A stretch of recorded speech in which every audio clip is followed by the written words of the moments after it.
Mesdames, Messieurs, à tous et à chacun, bienvenue dans Questions directes, le dialogue tant demandé par l'opposition en République démocratique du Congo. Enfin, Tshisekedi vient de l'annoncer.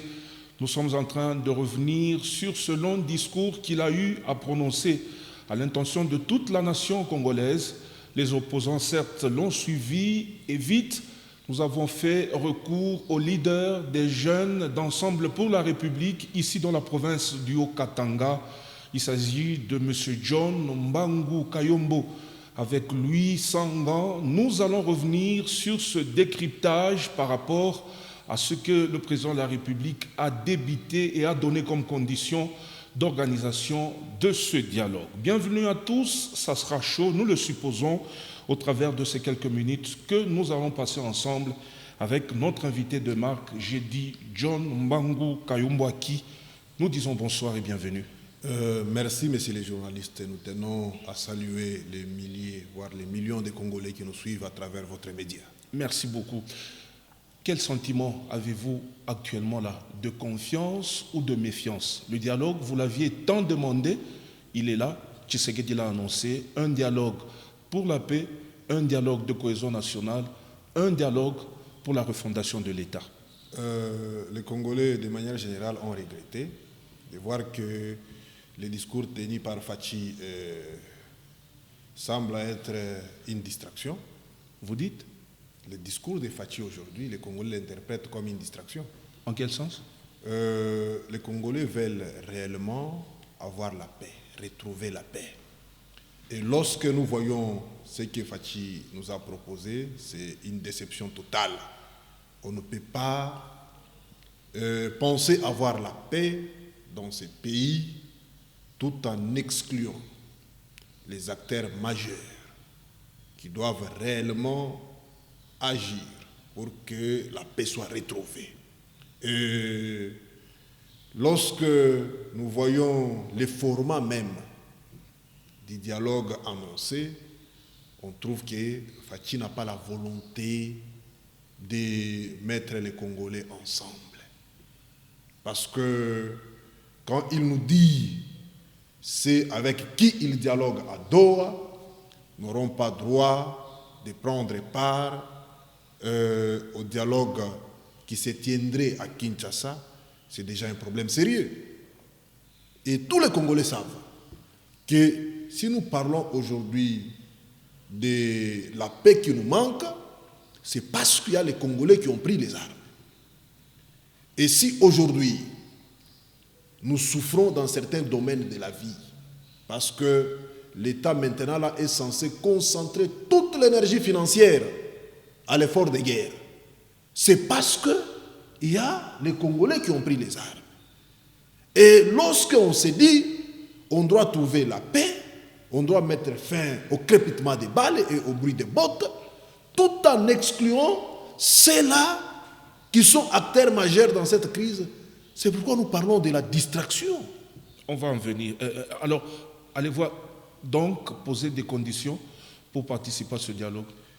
De manière impérative, on ne peut pas parler du dialogue sans que ce dernier ait un caractère inclusif. Vous entendez quoi par inclusivité? Lorsque nous parlons de l'inclusivité, nous sommes clairs comme l'eau du rocher. Les compatriotes du M23, les gens du M23 là, les Nanga doivent participer au dialogue. Un condamné à mort? Non, s'il vous plaît, vous savez... un condamné à mort, il a dit autour de cette table du dialogue, on ne peut pas venir négocier avec ceux qui ont pris les armes contre la même nation. Lorsque vous nous parlez d'un condamné à mort, faut-il les laisser dans ces conditions et continuer à observer le sang des Congolais couler? Non. Ce que nous pouvons faire, c'est de pousser ces condamnés à mort en question à déposer les armes et sauver la vie des citoyens congolais. Et c'est ce qui se passe à Doha. Non, s'il vous plaît. La démarche est un peu au niveau international. Non. Il y a des questions qui se traitent à Doha. Non, s'il vous plaît, lorsque vous nous parlez de Doha, oui. Et c'est là où on se dit, parfois le discours de Fachi est contradictoire. On ne peut pas dire qu'on ne doit pas dialoguer avec ceux qui ont touché les armes, tout en parlant avec à Doha. C'est contradictoire. Il n'y a pas de logique dans ça. Et c'est là où nous trouvons que les gens qui entourent Fachi parfois commettent des erreurs graves. Et ils finiront par les regretter. Parce que le peuple congolais qui continue à supporter la souffrance qu'il a maintenant là, il va arriver un moment où le peuple va dire ça n'est de trop. Et ça sera tard pour Fachi. Et c'est pourquoi nous ne cessons de lui dire qu'il doit se rattraper et ne pas toujours prêter oreille parfois à ses conseillers qui lui écrivent des discours qui parfois n'ont pas de sens. Il faut dire que lui ne pense pas. Donc ce qu'il a dit là vient de quelque part. Il ne raisonne pas, le président de la République. Quand il dit, par exemple, à Doha, c'est déjà une démarche qui se fait déjà là. Il y a la démarche au niveau de l'Union africaine. Il a cité vraiment des étapes où il y a des cadres bien précis pour des discussions. Mais ici, au dialogue national, c'est pour la cohésion. Eh bien, ces gens ne peuvent pas participer pour parler autour de la nation contre laquelle ils ont pris les armes. Mais lorsque nous cherchons la cohésion, cette cohésion doit être inclusive. On ne peut pas parler d'une cohésion tout en excluant une catégorie de Congolais. C'est quel genre de cohésion? Et si nous allons dans ce schéma-là, Fachi va tout simplement convoquer une réunion de l'Union sacrée qui n'aura rien à faire avec un dialogue que les Congolais recherchent tant. Et on ne doit pas confondre des choses. Et au lieu de chercher à dribbler les gens, ce que Fachi pouvait faire de mieux, c'est tout simplement dire que non, les gens de l'Union sacrée vont se réunir, comme il l'a dit, non, dans les provinces. Et là encore, c'est une autre distraction. Lorsqu'on dit non, les assises doivent commencer dans des provinces, ça sera une façon encore de saigner les trésors publics pour rien. C'est pour l'inclusivité que vous réclamez tant. Non. Si il faut partir de la base. Non, s'il vous plaît. Parce que l'idée, c'est que vous ne pensez qu'à un dialogue purement pour vous, les politiques. Non. Mais faites participer tout le monde. Non, ce n'est pas la cohésion nationale des politiciens, mais la cohésion nationale de tous les Congolais. Nous savons que la République a plus de 100 millions d'âmes. Et si nous allons dans la logique des Fachi, on va dire tous les 100 millions de Congolais doivent prendre part au dialogue. On parle des représentants. Or, ici, lorsque nous parlons des représentants, nous avons des forces vives dans notre pays. Il est question tout simplement de définir les cadres. Et chaque représentation doit avoir une délégation qui doit prendre part aux assises. Et même si lui propose Akin, nous trouvons qu'Akin encore là, ce n'est pas sérieux. C'est pourquoi nous parlons souvent de la distraction. Et chaque représentation, bien sûr, envoie sa délégation. Et c'est comme ça que les choses doivent se faire. Mais lorsqu'on se dit, non, les consultations dans toutes les provinces, mais ça devient quoi là encore? Ça devient une croisade d'évangélisation qu'on veut faire? Ça devient quoi? Il faut prendre les déshydratats du peuple à la base et les remonter. C'est comme qui dirait, vous vouliez que ça soit un cercle de Fayoulou, Katumbi. C'est comme qui dirait, il n'y a que vous qui prenez les gens en otage. Lorsque nous parlons des forces que tout le monde participe. Non, lorsque nous parlons des forces vives de la République, oui, nous voyons la société civile. Et dans cette société civile, nous voyons par exemple les confessions religieuses. On peut voir les représentants de l'Église catholique, de l'ECC, et des églises de réveil. Et bien sûr, on a d'autres couches, les chefs coutumiers et autres qui doivent avoir leurs représentants. Et vous sentez que là, c'est très précis et c'est clair. Mais lorsqu'on vous dit, il y a des gens qui viendront de Kinshasa pour consulter à Lubumbashi, pour consulter à Kolwezi, pour consulter à Kamina, pour consulter... Mais vous ne voyez pas que c'est purement une distraction. Et c'est une perte de temps. Et toutes ces délégations-là qui vont faire le tour de la République, et ils auront besoin des frais d'émission. Il faut leur logement, leur séjour. Et vous trouverez que cet argent-là peut servir à construire des écoles, peut servir à équiper nos hôpitaux parfois qui n'ont pas de bistouri. Mais c'est vous qui avez demandé ce dialogue. Nous ne refusons pas. Supporter ce qui va suivre. Non, nous ne refusons pas. Nous n'avons pas demandé un dialogue qui va causer encore la mort des Congolais. Non. Comment ça? Nous demandons un dialogue qui va sauver la vie des Congolais. Et pour sauver la vie des Congolais, il faut parler avec les gens qui ont les armes et leur dire non, déposez les armes et sauvons la vie de la nation. Et c'est ce que nous cherchons. Et je vous donne un exemple. On vous dit, on va consulter bien sûr toutes les couches, on va envoyer les délégations dans toutes les provinces, et vous envoyez les gens partout là, et nous savons comment ça fonctionne ici chez nous. L'union sacrée de M.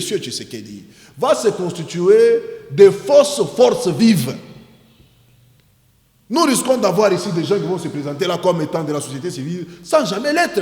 Et c'est ces gens-là, avec qui ils vont chercher à parler et par après produire des faux rapports, comme récemment d'ailleurs on a parlé de ça avec vous sur ces plateaux. On a fabriqué encore quelqu'un là, qu'on a envoyé ici dans les Katanga pour dire non, il est venu encore écouter la population. Et c'est le même format que M. Tshisekedi va chercher encore à reproduire. C'est lui qui l'a fabriqué, pour chercher à lui donner le diagnostic de Katangé. Est-ce que jusqu'à ce jour, nous savons même ce qui s'est passé?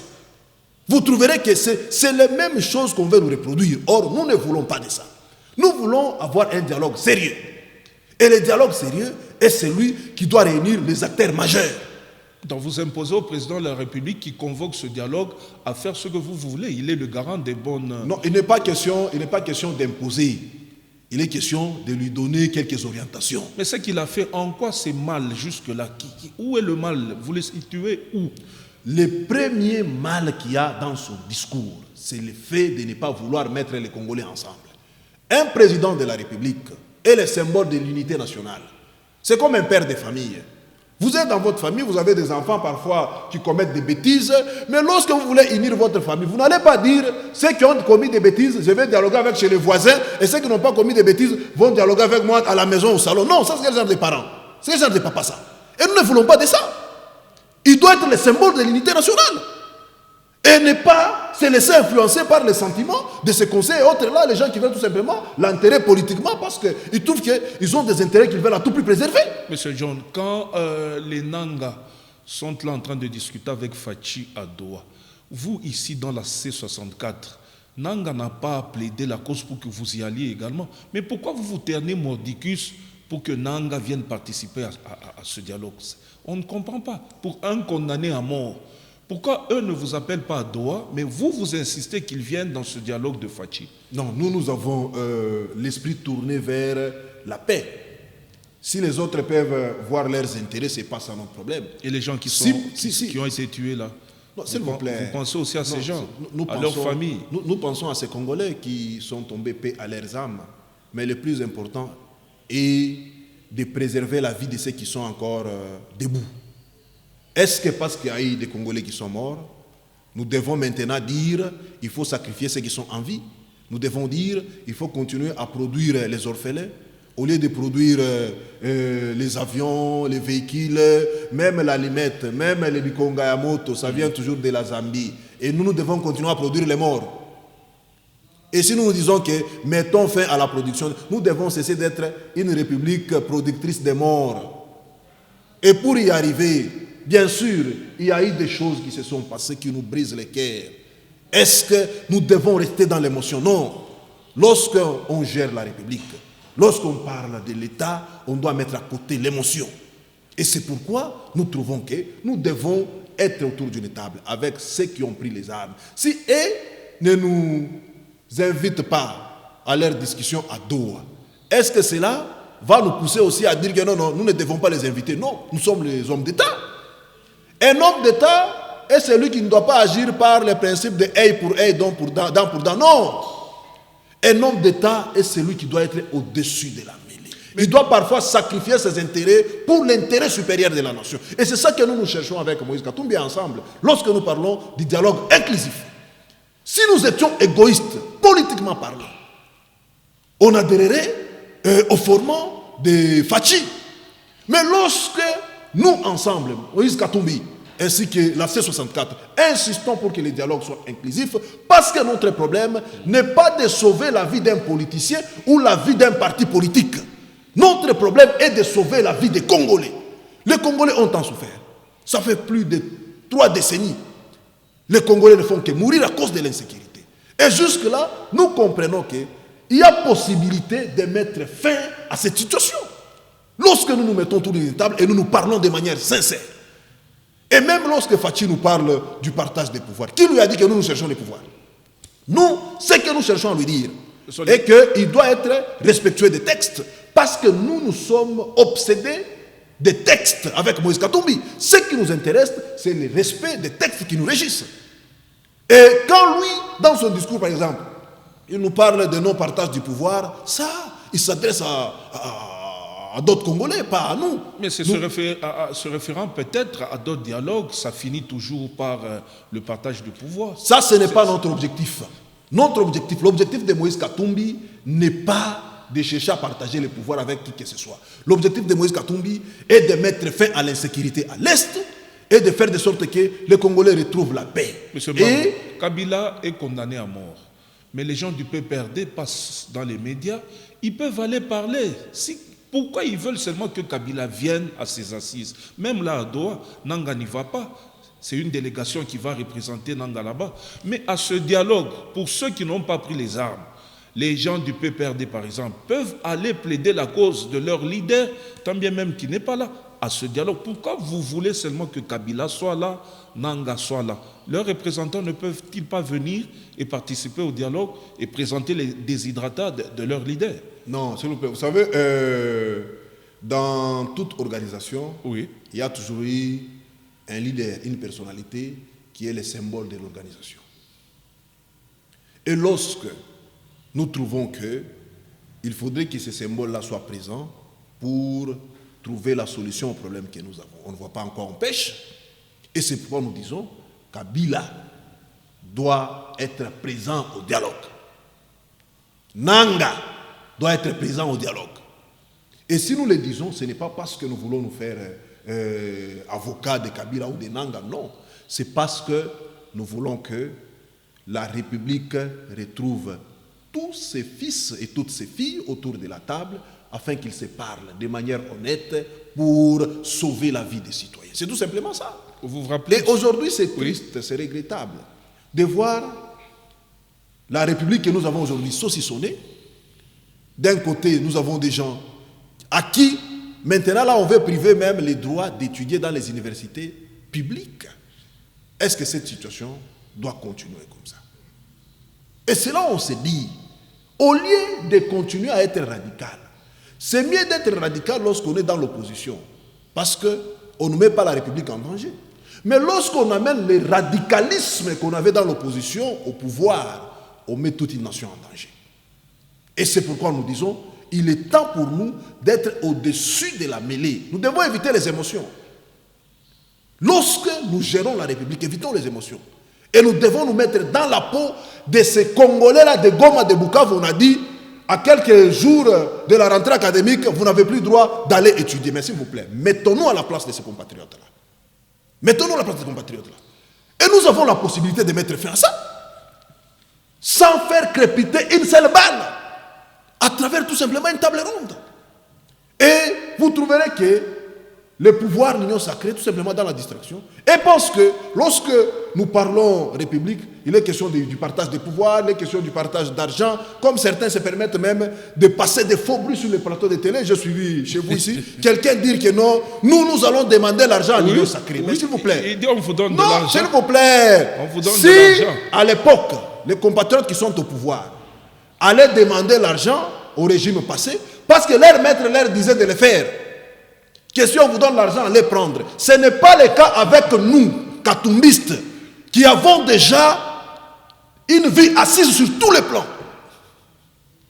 Et aujourd'hui, là, pensez-vous que nous pouvons encore nous réduire au niveau de dire non, l'union sacrée dans la province, c'est où? Est-ce que ici à l'union sacrée, il y a une enveloppe mais s'il vous plaît, est-ce que nous pouvons nous réduire à ce niveau-là? Les gens confondent des choses. Et ils ne doivent pas prendre la vie qu'ils avaient dans l'opposition et penser que c'est la même vie que nous avons. Non. Nous sommes une opposition républicaine et responsable. Nous faisons tout pour sauver la République. Et c'est pourquoi, même les Congolais le constatent, raison pour laquelle ils ne cessent de nous faire confiance. Nous exigeons qu'il y ait un dialogue inclusif. Pas question de cette distraction qui nous a été présentée. L'inclusivité, on y revient un peu, M. Mbango. Kabila avait organisé aussi un dialogue. Franck Diongo était en prison, Mouyambo était en prison, mais on a déclaré ce dialogue d'inclusif en son temps. Mais qu'est-ce qui a changé aujourd'hui? Mouyambo n'avait pas participé, il était en prison, il y avait beaucoup de détenus politiques en ce temps-là, et voilà, le dialogue s'était tenu. Votre leader en exil.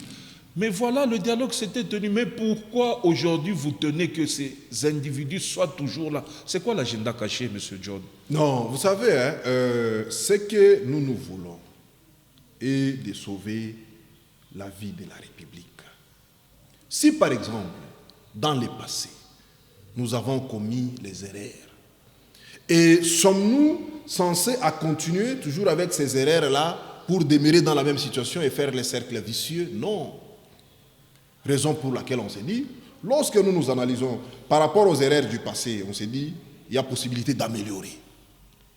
Et lui-même, Fachi qui est aujourd'hui au pouvoir, lorsque Joseph Kabila avait organisé ces assises-là avec Kodjo, Eden Kodjo et les autres, Fachi circulait les rues de la République avec des banderoles sur lesquelles était écrit « Pas de dialogue sans Moïse Katumbi ». Pour dire qu'il réclamait un dialogue inclusif, Fachi. Et aujourd'hui, nous lui sortons la pratique qu'il nous avait apprise. C'est lui qui nous a appris ça, Fachi. Pas de dialogue sans inclusivité. Fachi doit savoir ça, parce que c'est lui qui nous a appris. Et raison pour laquelle on s'est dit, comme à l'époque, il y avait eu ces assises-là, sans inclusivité, qu'est-ce qu'on avait comme résultat? C'était un fiasco. On avait débauché les gens, chose que nous avions dénoncée. Et en débauchant ces gens-là, et généralement des lits d'épaisse, est-ce qu'on avait eu gain de cause? La République avait eu gain de cause? Non. Ce sont des individus qui se sont enrichis en se faisant nommer ministre, premier ministre, et dans tout ça, c'est la République qui avait perdu, c'est le peuple qui avait perdu, et aujourd'hui, la situation demeure la même et devient même pire. Et c'est pourquoi nous disons, nous ne devons pas tomber dans les erreurs du passé. Ce qu'il nous faut faire, c'est construire sur de nouvelles bases. Appelons ceux qui ont pris les armes.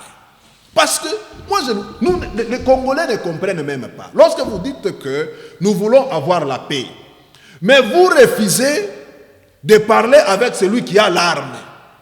Vous refusez de lui dire, venez ici, vous nous exprimez ce que vous avez comme problème, et nous allons vous demander de déposer l'arme pour sauver la vie des Congolais. C'est simple. Ça ne sera pas une redondance. Il parle avec déjà Doha. Venir encore parler. Mais nous trouvons qu'à Doha, là, ce qui se dit là à Doha ne produit absolument rien. Ça fait des mois, bientôt là, ça va faire... Qu'est-ce qui rassure que s'il venait, ça va produire maintenant les effets escomptés? Là, nous, citoyens congolais, allons exprimer la volonté du peuple à nos compatriotes qui ont pris les armes.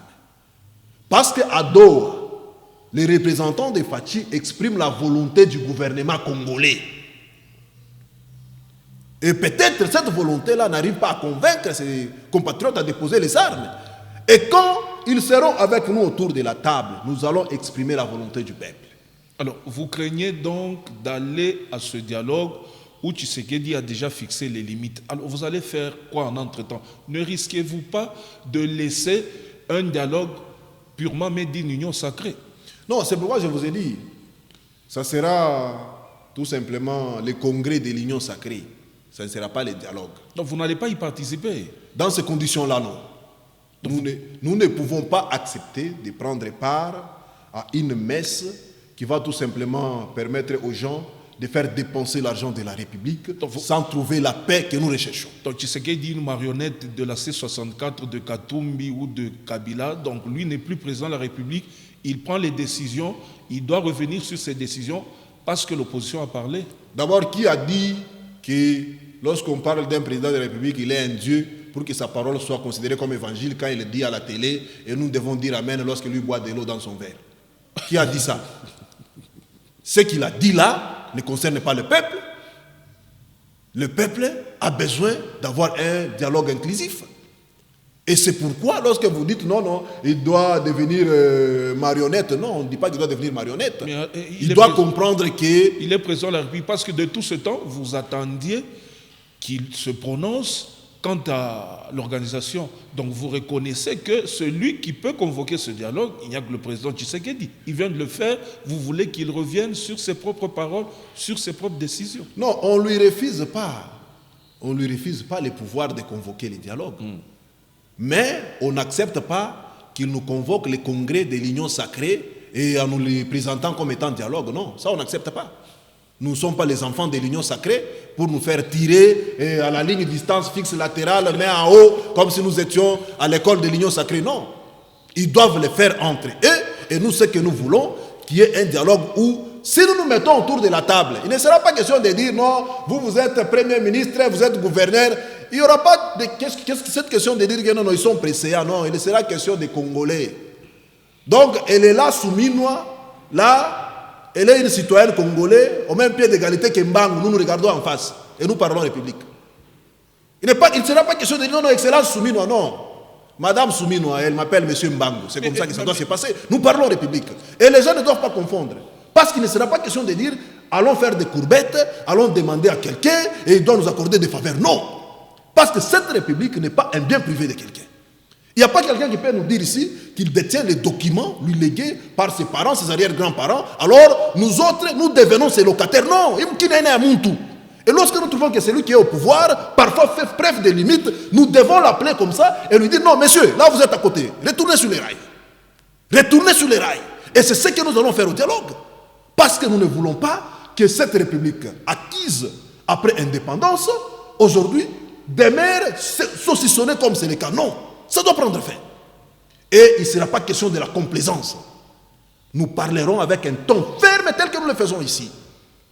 Il ne sera pas question de faire des courbettes ou de nous aligner comme un troupeau devant leur berger. Non, pas question. Mais d'ailleurs, c'est bien, ça va commencer ici de la base.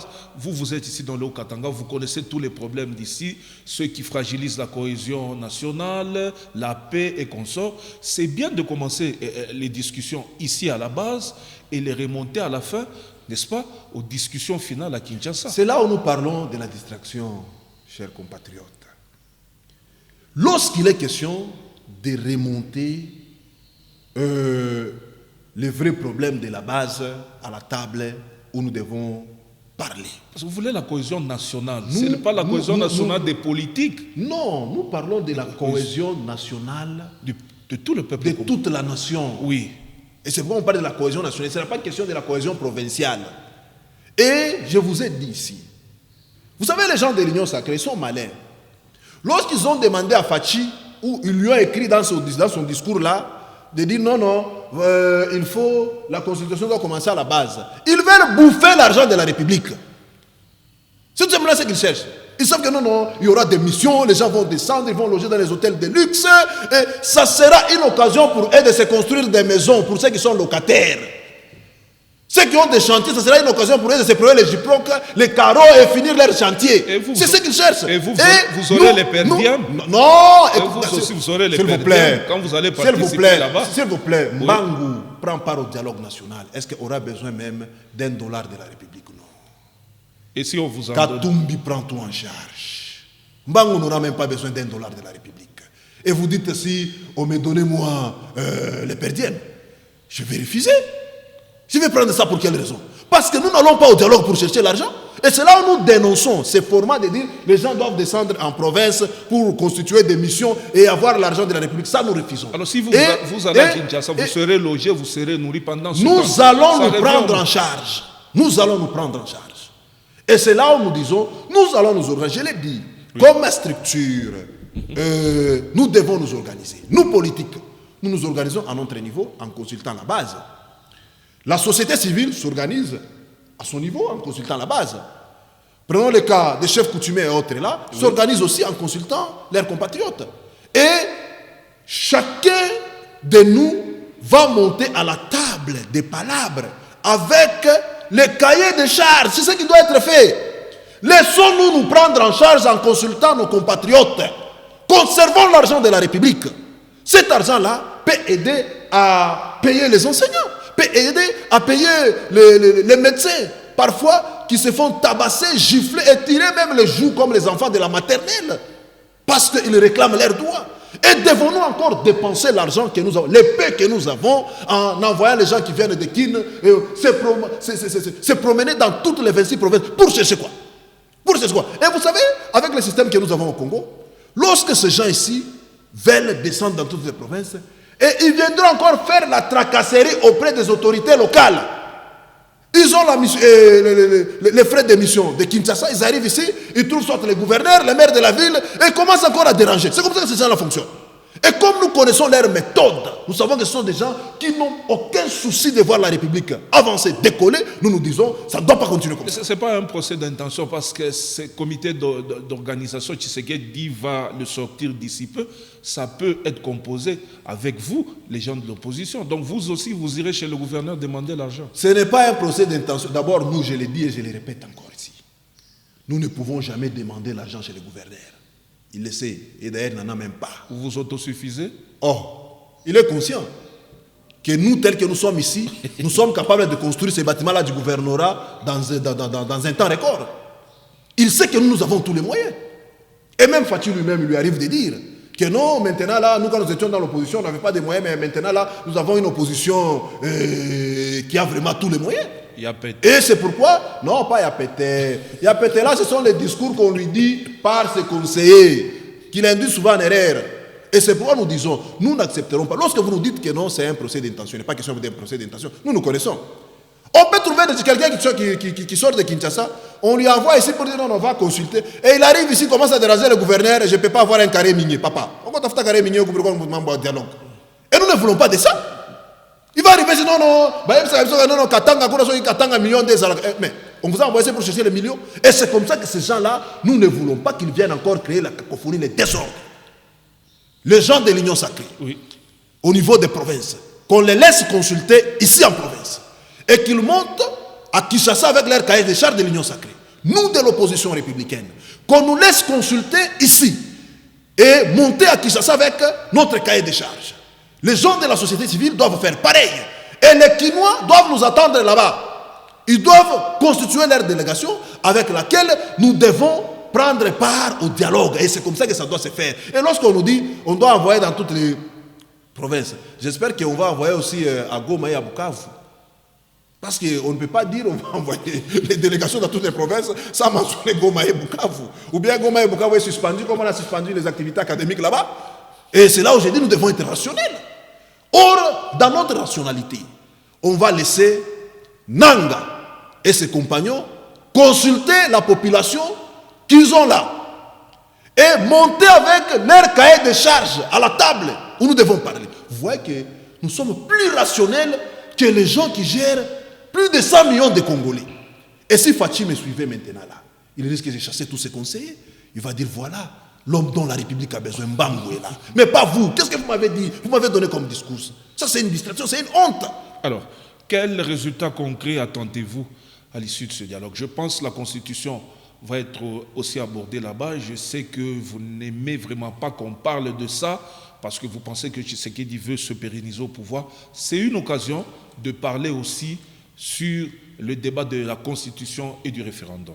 Mais on ne peut pas parler cohésion nationale, on ne peut pas parler de la paix, on ne peut pas parler de la justice sans faire allusion à la Constitution. C'est le soubassement de tout. Et c'est pourquoi, même si à l'ordre du jour, on n'inscrit pas la matière relative à la Constitution, nous allons improviser dans les divers. Ah, donc ça doit être changé, hein, la Constitution. Donc c'est un non, il n'est pas question de changer. Donc vous allez discuter, ça sera au choc des idées entre vous, de l'opposition et du pouvoir, pour savoir quoi faire quant à cette Constitution. En démocratie, on ne doit pas s'empêcher de discuter. Ok. Nous devons parler pour signifier au régime de Kinshasa que le respect de la Constitution est non négociable. Nous pouvons négocier sur tout, sauf sur la Constitution. Parce que si Félix Tshisekedi Tshilombo Antoine est président de la République, c'est sur base de cette Constitution. À partir du moment où il ignore la Constitution, il cesse d'être président de la République. Mais si et Mbangou peut s'autoproclamer président. Si on et nous devons éviter cette anarchie. Ok.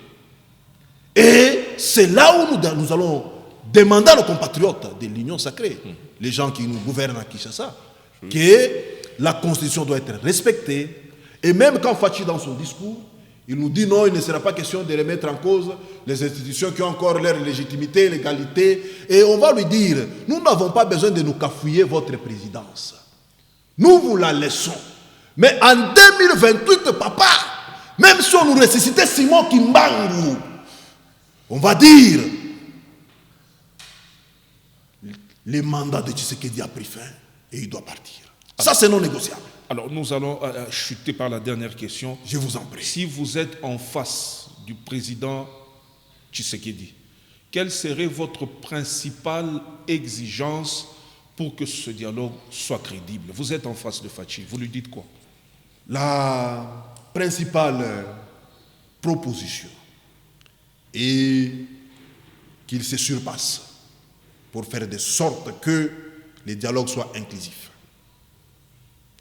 Nous avons besoin de nous parler entre nous. On doit laisser cette histoire de dire les uns se parlent à Doha et les autres doivent se parler à Kinshasa. Non. Je l'ai dit, comme symbole de l'unité nationale, il doit mettre tous les Congolais autour de lui, y compris ceux qui ont commis des bêtises. Ça sera l'occasion pour nous de leur dire en face que ce que vous avez fait là sont des bêtises. Désormais, ne continuons plus sur ce chemin-là. Très bien. Et raison pour laquelle nous lui faisons cette proposition. Parce qu'en toute démocratie et responsabilité, on ne peut pas dire que c'est nous qui imposons. Parce qu'en démocratie, nous proposons. Et nous souhaitons qu'il écoute cette voix de la sagesse. Qu'il mette à côté les idées radicales qui lui sont soumises par son équipe. Et quant au peuple qui vous écoute, quelle rassurance vous lui donnez pour que ce peuple soit vraiment à l'aise, qu'une fois là-bas, ce n'est pas pour aller vous partager les postes comme les dialogues ou les concertations nationales passées? D'ailleurs, comme je l'ai dit, les Congolais le savent déjà. Nous, même quand M. Tshisekedi a dit dans son discours qu'il ne sera pas question du partage du pouvoir, il sait déjà que nous, ensemble avec Moïse Katumbi, le partage du pouvoir n'a jamais été notre préoccupation. Et c'est pourquoi nous demandons à nos compatriotes d'être apaisés. Nous irons à Kinshasa ou en dehors de la République en exigeant bien sûr un dialogue inclusif, pas celui que M. Tshisekedi a proposé. Et lorsque les conditions sont réunies, nous irons pour présenter les problèmes que vous avez aujourd'hui. On va dire à M. Tshisekedi, lorsqu'il était dans l'opposition, il critiquait les régimes. Il disait qu'il avait mal de rouler dans des trous, dans des nids de poules. Mais depuis qu'il est là, les Congolais roulent dans les ravins. Il disait qu'il avait mal de se réveiller le matin et constater qu'il n'y a pas d'eau au robinet. Et maintenant là, nous n'avons même plus les robinets. Et nous qui n'avons pas la possibilité d'avoir les Kishimpo, les forages, nous nous ressourçons à la rivière Lubumbashi. Et nous allons lui dire ça en face. Et si c'est le cas dans les Haut-Katanga, dans les Kivu, c'est pire. Parce que dans les Kivu, un enfant peut se réveiller le matin, il embrasse son père. Et le soir, il est à côté du cadavre de son père. Et devons-nous continuer dans cette situation? Non. C'est là où on dit à nos compatriotes, c'est ça notre préoccupation. N'écoutons pas nos compatriotes de l'Union sacrée qui viennent vous dire ici que non, nous partageons avec eux l'argent. C'est tout simplement un faux bruit. D'ailleurs, je vais traduire ces compatriotes-là en justice. Ils doivent nous le démontrer. Parce que si un opposant le dit, on va dire non, il est en train de propager des faux bruits. Et il y a des gens qui sont en prison pour ça. Ça vous gêne en quoi? Si vous ne recevez pas cet argent, ça vous fait mal en quoi? C'est une façon de nous salir. Nous n'allons pas accepter d'être salis, d'être discrédités. Et c'est pourquoi j'ai dit, ces compatriotes-là, nous allons les traduire en justice. Ils doivent démontrer à la nation comment nous recevons l'argent, par quel canal et qui les donne. Et vous savez, et d'ailleurs, ça c'est une infraction aussi, ne laissez pas. L'argent de l'État, s'il vous plaît, vous savez que lorsqu'on établit le budget d'un État, que ce soit au niveau national ou provincial, on ne peut pas improviser à donner aux gens l'argent que c'est l'argent des transports. C'est une infraction. Le budget de l'État a des rubriques. Et dans aucune rubrique où c'est prévu l'argent des transports. Et lorsque nous constatons que c'est un juriste qui fait cette déclaration, c'est gravissime. C'est gravissime. Et donc nous sommes dans une république bananière, c'est une jungle. Et c'est pourquoi, si c'est réel, et celui qui donne l'argent, et ceux qui reçoivent, s'il y en a parmi nous dans ces 64 qui reçoivent cet argent-là, ils doivent être pénalement condamnés. Merci. Parce qu'on ne doit pas accepter de continuer avec ces pratiques que nous dénonçons tant. Ça doit prendre fin. Merci beaucoup, John Bangu Kayombo. Vous êtes le numéro 1 de la jeunesse au sein d'Ensemble pour la République, ici dans la province du Haut-Katanga. Merci d'avoir répondu à nos questions. Et c'est nous qui vous remercions, c'est le peuple qui vous dit merci parce que vous avez porté votre choix sur son représentant pour éclairer la lanterne de la nation. Merci bien. Je sais que le débat continue dans vos maisons. Cette émission sera diffusée, rediffusée, saucissonnée là, partagée dans plusieurs forums politiques. C'est quand même John Mbangou que nous avons reçu. Je sais que l'écho de retour sera très favorable. Continuez, comme je l'ai dit, le débat dans vos maisons et à plus tard. Merci beaucoup. C'est nous qui vous remercions.